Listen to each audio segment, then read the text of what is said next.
कथा में आप जितनी देर बैठो तो आप लोगों को मालूम होना चाहिए कि जो भजन गुरु जी गाएंगे वो भजन आपको भी गाना, क्योंकि हमारे भजन नहीं होते। हम भगवान से प्रार्थना करते हैं इन शब्दों के माध्यम से कि हम पर भी कृपा करें। तो आपको भी अपनी वाणी में बोलना है साथ साथ, ऐसे दयालु नाथ से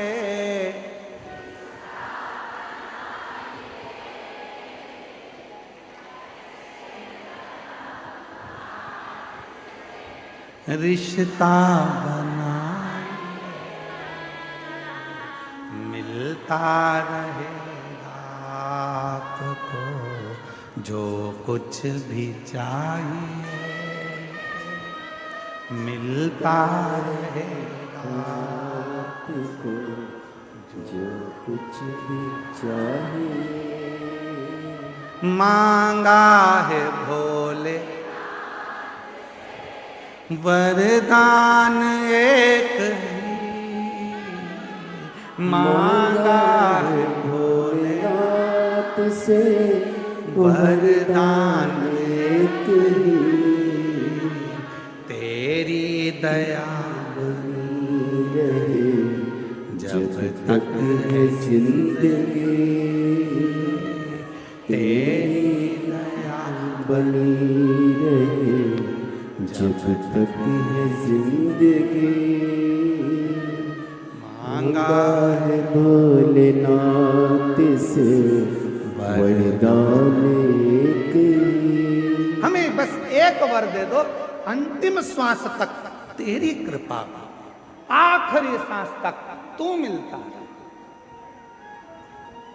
आई माघ मेले में 5 दिन की शिवपुराण सुनने के लिए आई। मैं जानती हूं कि मैं 1 महीना कल्पवास नहीं कर सकती, मेरे बच्चे छोटे हैं। मैं 1 महीना माघ मेले में नहीं रह सकती क्योंकि मेरा परिवार बड़ा है। 1 महीना मैं बाबा इस माघ के मेले में कल्पवास नहीं कर सकती क्योंकि मैं घर में परिवार को लेकर चलने वाली हूं।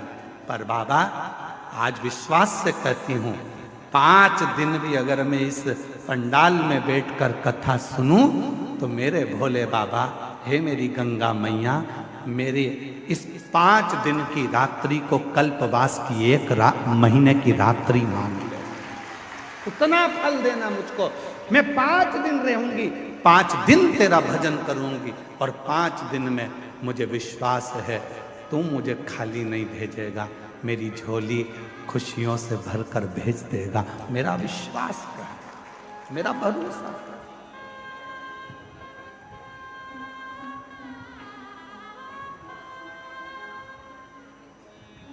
एक माँ ने अपना पत्र लिखा है कि मेरी, देखो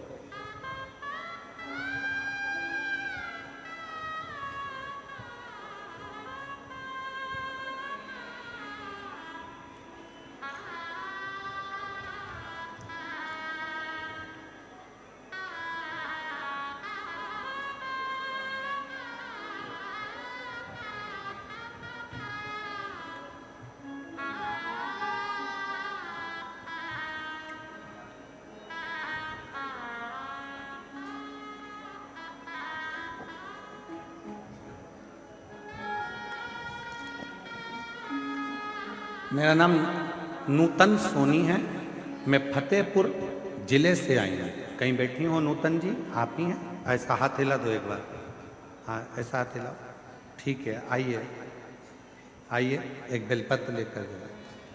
मेरा नाम नूतन सोनी है, मैं फतेहपुर जिले से आई हूँ। मेरा मोबाइल नंबर ये है। श्री शिवाय नमस्तुभ्यं। मैं प्रणाम करती हूँ। 2020 में कर्जा बहुत हो गया था, इतना कर्जा हो गया कि उस कर्जे को चुकाना भारी पड़ गया। बढ़ता बढ़ता कर्जा और लाखों में बढ़ गया, दुगना तिगना चौगना, किससे कहूं। तब कर्जा बढ़ते बढ़ते जब लाखों में और ज्यादा, 20 लाख से भी ज्यादा और बढ़ता चले गया। जैसे जैसे साल निकल रहे थे कर्जा तिगना चौगना होते जा रहा था। तब किसी ने कहा कि वो सियोर वाला बाबा कथा कहता है, उसके पंडाल में बैठकर जो मांगा जाता है वो मिलता है। आ गई प्रयागराज के कुंभ के मेले में, पंडाल में बैठ गई। मुझे नहीं मालूम था, मैं मेले में फंसती फंसाती एक दिन कथा में पहुंचकर बाबा से विनय करी, झोली पसार कर कहा, मेरा कर्जा बहुत ज्यादा हो गया है, तुझे चुकाना। आप कहते हो कि पंडाल की मिट्टी को भी सिर से लगाना, मैं तो उठाकर ले गई पंडाल की मिट्टी को। गुरुदेव, अब जरा पत्र को आप यहां पर देखिएगा, मात्र जाने के 15 दिन हुए हैं। एलईडी पर पत्र चल रहा है कि नहीं चल रहा? चल रहा? नहीं चल रहा? आस्था पे है, एलईडी पर क्यों नहीं चल रहा? ठीक है, कल चल जाएगा। प्रयास करिए यहाँ के लोग भी पत्र को पढ़ें। आस्था पे चल रहा है पत्र, ध्यान दीजिएगा, और एलईडी पर कल से चल जाएगा। 15 दिन, केवल 15 दिन निकले, ना जाने वो पंडाल की मिट्टी में क्या था।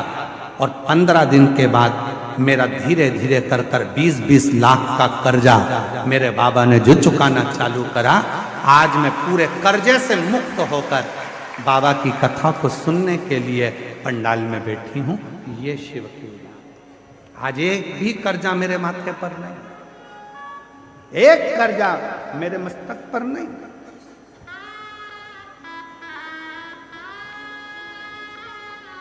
कौन देगा तुमको 20 लाख रुपए? तुम्हारे रिश्तेदार दे देंगे तुमको 20 लाख रुपए? बोलो, जम के बोलो जरा। 5 लाख दे देंगे, 10 लाख दे देंगे, 25 लाख दे देंगे, कोई तुम्हारा कर्जा चुकाने वाला नहीं होगा। कर्जे में डुबाने वाले मिलेंगे पर कर्जा चुकाने वाला नहीं होगा। और याद रखना, कर्जा तुमने किया है तो चुकाना भी तुम्हें है, मेहनत तुम्हें करना है। सियोर वाला महाराज आकर तुमको करोड़ों की गड्डी नहीं देगा, सियोर वाला महाराज आकर तुम्हें कहीं से गड़ा हुआ हंडा निकाल कर नहीं देगा। मेहनत तुम्हें करना पड़ेगा, एक लोटा जल तुम्हें चढ़ाना पड़ेगा। और जब मेहनत और लगन और शिव की भक्ति, ये त्रिवेणी का संगम एक जगह पर होगा, तो 15 दिन क्या 5 दिन में भी कर्जा चुकाने की सामर्थ्य का तुम में बाबा दे दो। किसी बाबा के चक्कर में मत पड़ना कि कोई तुमको निकाल कर सोने का हंडा देगा। किसी बाबा के चक्कर में मत पड़ना कि कोई तुम्हारा दुख काट देगा। हाथ में खुजाल चली है तो तुम्हें खुजालना है, छींक तुम्हें आई है तो छींकना तुम्हें है, खांसी तुम्हें आई है तो खांसना तुम्हें है। उसी तरह कर्जा तुमने किया है तो चुकाना भी तुम्हें है। इसलिए मेहनत भी तुमको करना है, संघर्ष भी तुमको करना है, और साथ में शिव जी पर भरोसा भी तुम्हें करना है। शंकर पर भरोसा भी तुमको, कोई दूसरा नहीं। रोते नहीं है बेटा, रो नहीं है। आंसू बचो पहले, उठो उठो उठो, आंसू बचो, आंसू बचो पहले, आंसू बचो। अच्छा खुश होकर जा, अब तो बाबा ने तेरे सब कर दिया। एक आंसू बच पहले, आंसू बच, आंसू बच पहले, आंसू बचो। अच्छी खुश होकर जा, एक बार जोरदार ताली बजाओ। शिव कृपा ऐसे दयालुनाथ से रिश्ता बनाइए, ऐसे दयालुनाथ से रिश्ता बनाइए, मिलता रहेगा आपको जो कुछ भी चाहिए, मिलता रहेगा आपको जो कुछ भी चाहिए। ऐसा करिश्मा होगा जो हुआ कभी नहीं, ऐसा करिश्मा होगा जो हुआ कभी नहीं। मांगा है भोलेनाथ से वरदान एक ही,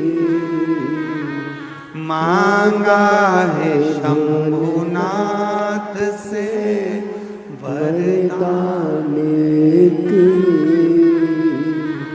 तेरी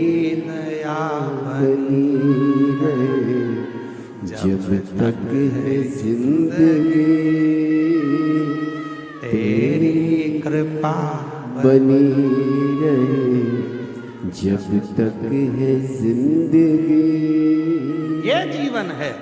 आए हो कथा सुनने के लिए, जहां जगह मिले वहां बैठकर, ये मत सोचना कि रोड है, रोड का किनारा है, तुम्हें जहां जगह मिले वहां बैठकर 2.5 घंटा 3 घंटा तो हम बोलते नहीं है कथा, फालतू की बात है कि हम 3 घंटा कथा बोलते नहीं, आधा घंटा तो आशीष बोलता है, 2.5 घंटे हम बोलते, और हम भी नहीं, वो बुलवाता है तो बोलते।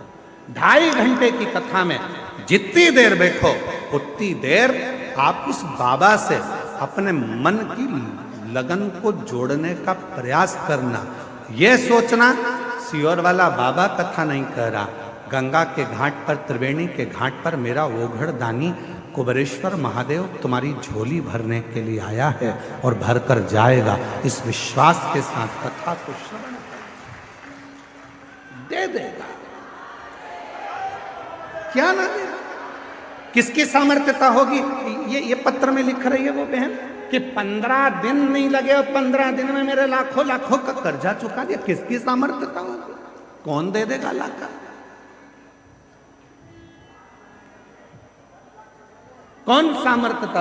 उस परमात्मा की कृपा होगी तो उस परमात्मा ने अगर जगत ने तोड़ी और उसने जोड़ी, फिर किसी के बाप में दम नहीं है कि कोई तोड़ के बता दे। किसी के बाप में दम हो तो तोड़ के बता दे, जब वो जोड़ता है तो कोई नहीं तोड़ता। और हम और आप सब उलझनों में फंसे हुए विचार कर रहे हैं कि भाई कोई मिलेगा और कुछ दे देगा। ना ना ना, हम तो यहां तक कहेंगे, ए मेरी जीजियों, ए मेरे जीजाओं, बेटियों बेटाओं, मेरे बुजुर्ग माँ बाप, याद रखना, माघ मेले में अगर तुम्हें पड़ा हुआ किसी का मोबाइल भी मिल जाए, किसी की सोने की रकम भी मिल जाए, तो उस पर अपना हक मत बताना। ना जाने वो मोबाइल और सोने की रकम तेरे घर में जाकर कितना उपद्रव मचाएगी और ना जाने तेरे घर को कितना बर्बाद कर देगी, कोई भरोसा नहीं। यहां सोने की रकम ढूंढने मत आना। यहां कई लोग होते हैं, गंगा का पानी उतरता है तो चुंबक को डाल डालकर उसमें से सोने चांदी के सिक्के ढूंढा करते हैं। अरे धिक्कार है जो गंगा का पानी उतरने पर तुम सोने और चांदी के सिक्के ढूंढते हो। गंगा का पानी उतरने पर तुम उस मिट्टी में महादेव को ढूंढने का प्रयास करना, तो शायद तुम्हारी जिंदगी संवर जाए, शायद तुम्हारी जिंदगी संवर जाए।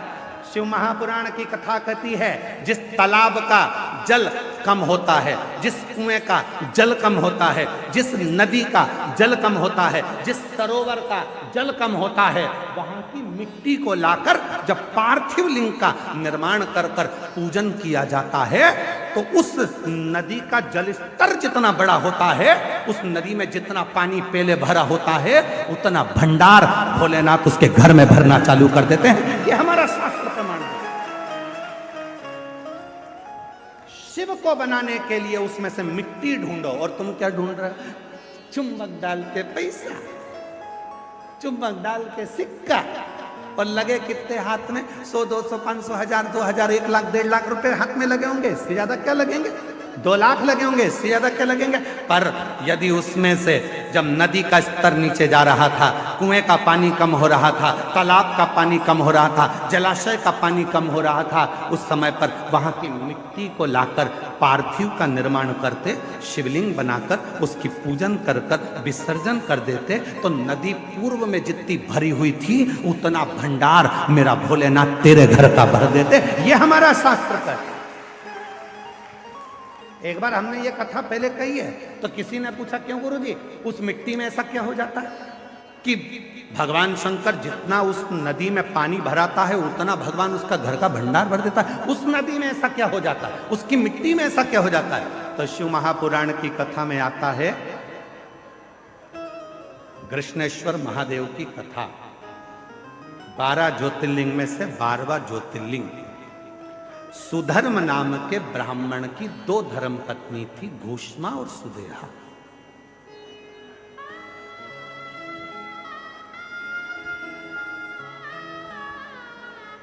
आप लोगों के मन में भी संशय होगा कि नदी का पानी उतरता है तो उसकी मिट्टी का शिवलिंग क्यों बनाया जाता है, उसका फल क्यों इतना कि भगवान का भंडार भर देता है। नदी, तालाब, बावड़ी, कुआं का पानी कम होता है तो उसकी मिट्टी को निकालकर उसका शिवलिंग बनाकर पूजन करने का फल क्या होता है। तो सुनो कृष्णेश्वर महादेव की कथा।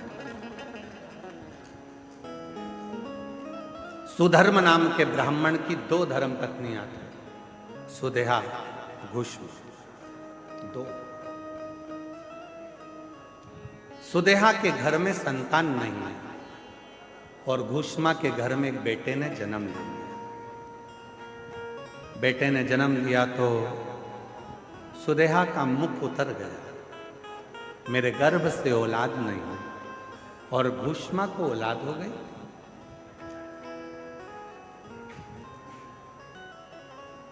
सुधर्म ने अपनी पत्नी घुष्मा से कहा कि तेरे गर्भ से यदि एक बच्चा हो सकता है तो तेरे गर्भ से और भी बच्चे जन्म ले सकते हैं। तेरा जो बेटा है इस बेटे को तू सुदेहा को दे।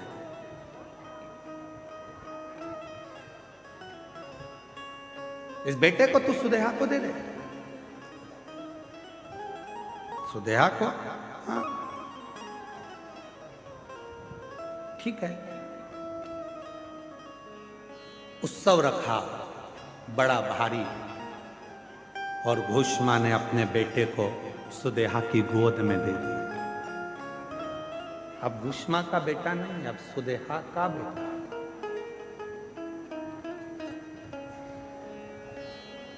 सुदेहा का बेटा। धीरे धीरे बच्चे को पाल पोस कर सुदेहा ने बड़ा किया। वो बच्चा जब बड़ा हो गया, उसका विवाह हो गया, बहू घर में आ गई। बहू आई तो बहू को मालूम पड़ा कि मेरी असली सास तो घुष्मा है। सुदेहा की गोद में मेरे पति को दिया गया, पर सास तो घुष्मा। अब वो सुदेहा को कम मानती है और घुष्मा को ज्यादा मानती है। घुष्मा के लिए चाय लेकर जाए, भोजन लेकर जाए, नाश्ता लेकर जाए, पाँव पड़े, सुदेहा को पूछे नहीं। सुदेहा को गुस्सा आ गया, बहू मेरी और पूछ रही घुष्मा। बेटा ही नहीं रहेगा तो बहू किस काम की। रात को सोया था बेटा, बहू गई थी मायके और बेटा सोया था। तभी सुदेहा ने अपने बेटे के तलवार से काट काट के टुकड़े कर दिए, कपड़े में बांध लिए, सिर पे पोटली रखी, तालाब में फेंक। तालाब में फेंक, एक बावड़ी में, एक तालाब में। उस टुकड़े करे हुए शरीर को जब फेंका, सुदेहा आ गई। समय निकला, तालाब का जल नीचे जा रहा था और घुष्मा उसी सरोवर की मिट्टी को लाकर उसका शिवलिंग बनाकर पूजन कर कर मिट्टी के शिवलिंग को, पार्थिव शिवलिंग को सिर पे रखकर चली और तालाब में विसर्जन करने चली। मन में आया, बाबा बहुत दिन से मैंने अपने बेटे को नहीं देखा, ना जाने बेटा कहाँ चले गया, दिखता ही नहीं। बस वो पार्थिव शिवलिंग तालाब में गया। थोड़े से पानी में, जो पानी का स्तर गिर रहा था, टुकड़े टुकड़े हुए बेटा कई दिन पहले मरा था, वही बेटा तैरता हुआ बाहर निकल कर आ गया।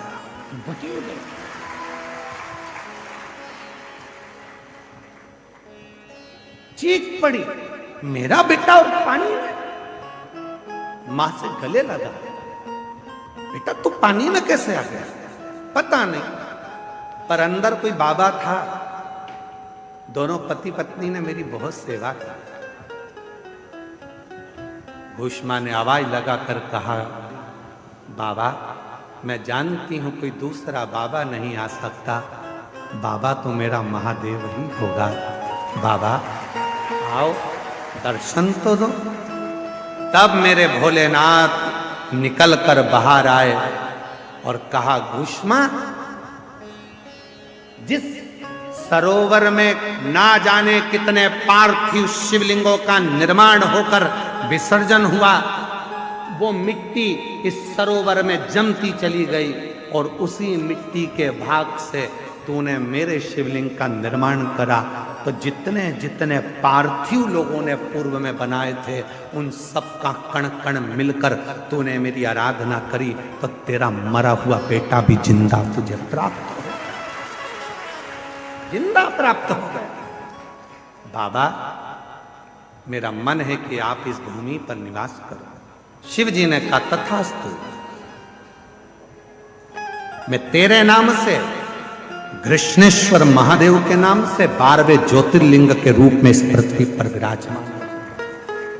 12वां ज्योतिर्लिंग का जो पूजन होता है, कृष्णेश्वर महादेव का जो पूजन होता है, कृष्णेश्वर महादेव की जो आराधना होती है, वो दुनिया के लोग जिस दिन समझ गए यहाँ जल का स्तर नदी का गिरा, गंगा जी थोड़ी खाली हुई, तुम चुंबक लेकर पहुंच गए, पैसा ढूंढने पहुंच गए, सोना ढूंढने पहुंच गए, चांदी ढूंढने पहुंच गए, नदी तालाब बावड़ी का स्तर गिरा, तुमने उसका पानी में सोना चांदी ढूंढा नहीं।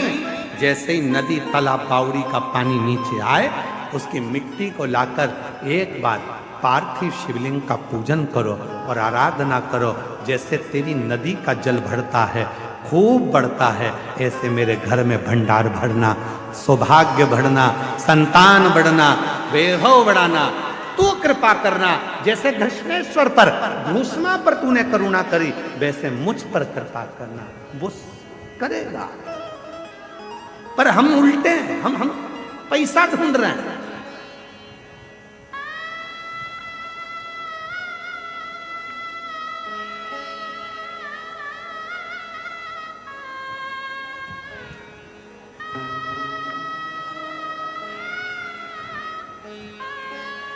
यहां 2 तरह के लोग आते हैं गंगा का स्नान करने के लिए त्रिवेणी के घाट पर। एक हर हर गंगे करने आते हैं और एक सबको नंगे करने आते हैं। यहां त्रिवेणी के घाट पर 2 तरह के लोग आते हैं। एक हर हर गंगे करने आते हैं, बिना कोई भी विचार करे, बस गंगा का स्नान, पूजन अर्चना, ध्यान, आराधना, साधना, स्मरण, भक्ति, छिपकर छुपाकर नाम जप करना, भोजन भंडारा कराना और चले जाना। और दूसरे तरह के आते हैं, सबको नंगे करने। ये गया गंगा के जल में और वो गया चुपचाप से तुम्हारे कपड़े मपड़े भरे और तुम बाहर निकलते सी पूछे कपड़े रखे थे, तो बाहर खड़े हुए बोले तुम कर रहे थे हर हर गंगे, वो कर रहे थे तुम्हें नंगे। गया ले।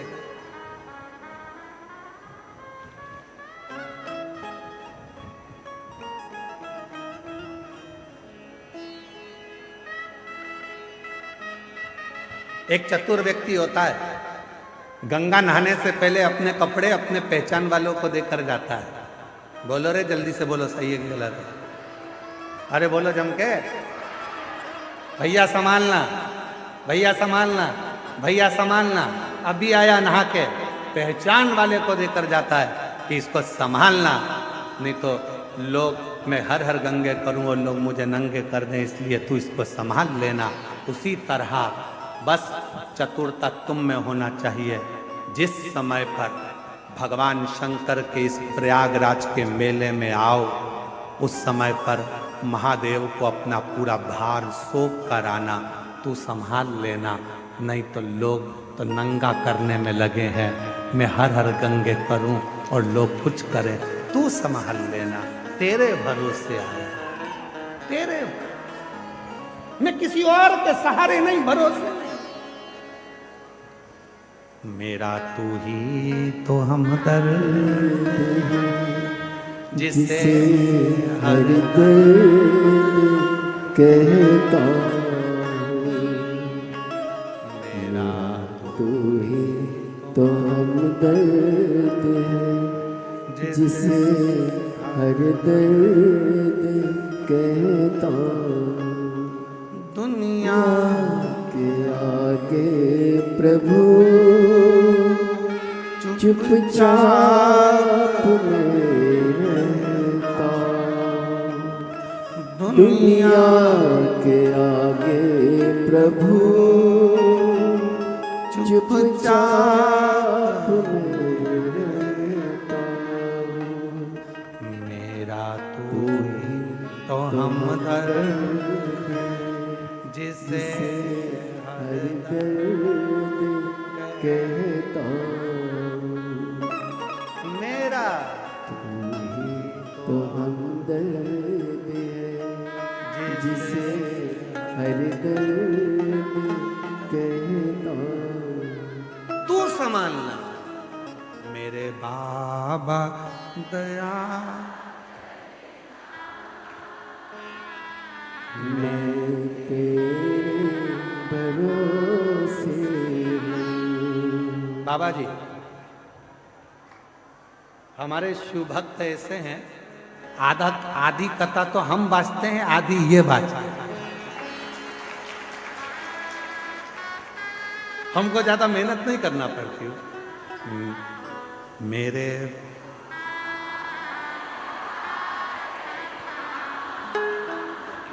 मैं तेरे मेरे बाबा मैं तेरे भरोसे ना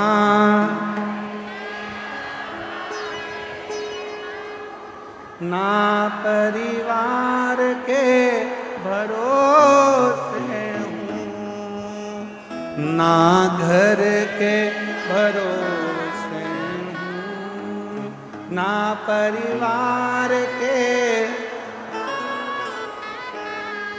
मेरे बातों श्री शिवा नमस्तु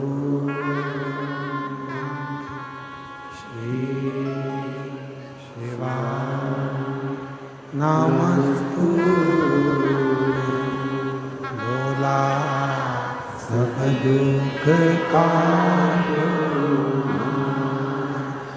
ओ भोला सब दुख का शिव शंकर जपूं तेरी माला भोले बाबा जपूं तेरी माला भोला सब दुख काटो ओ भोला सब दुख काटो। वेश मंगल मंगलकारी वेश मंगल मंगलकारी शमशान वासी हमारा शमशान वासी ओ भो